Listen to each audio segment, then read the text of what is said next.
First রমাদানে কিছু positive sign আমার চোখে পড়ছে, যে ব্যাপারগুলো আমি আপনাদের সাথে শেয়ার করতে চাই। ফার্স্ট অফ অল, আজকে যখন ফজরের নামাজ পড়তে গেলাম, আমি নামাজের সুযোগ পেয়েছি 4 তলায়, যেটা ইউজুয়ালি জুমার নামাজ হয়ে থাকে আর কি, এতটা মুসল্লি মসজিদে। তো এটা খুবই পজিটিভ সাইড। আমি এটাকে মানে মন থেকে ভাল লাগছে ব্যাপারটা দেখা, যে মোটামুটি আমার মনে হয় এলাকার সবাই, আমি উত্তরায় থাকি, এলাকার সবাই মসজিদে চলে আসছে। ব্যাপারটা ছিল এরকম, যেমন জুমার নামাজের সময় চলে আসে। সো এটা খুবই পজিটিভ একটা সাইন ছিল। দেন আরেকটা পজিটিভ সাইন যদি আমি বলতে চাই, সকাল সকাল যে এনভায়রনমেন্টটা ছিল এটা খুবই এনজয়েবল ছিল।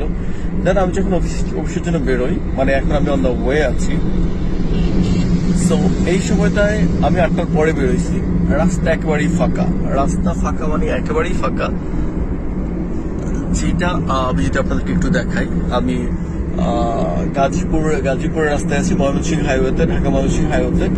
সো এইটা আরেকটা পজিটিভ সাইন, মানে বেশ ভালো লাগার একটা দিক, যে এরকম রাস্তা ফাঁকা পাওয়াটা কিন্তু আসলে ভাগ্যের ব্যাপার। বিশেষ করে আমরা যারা মোটামুটি এই রাস্তা চলাফেরা করে আমরা জানি যে চৌরাস্তা পর্যন্ত কি পরিমাণ জ্যাম পড়ে, আর সবার ভিতরে কেমন মানে একটা কি বলে পিস ব্যাপার। সবাই অতটা হট্টগোল নেই, অতটা গোলমাল নেই, একটা পিস শান্তি ব্যাপার আমি সবার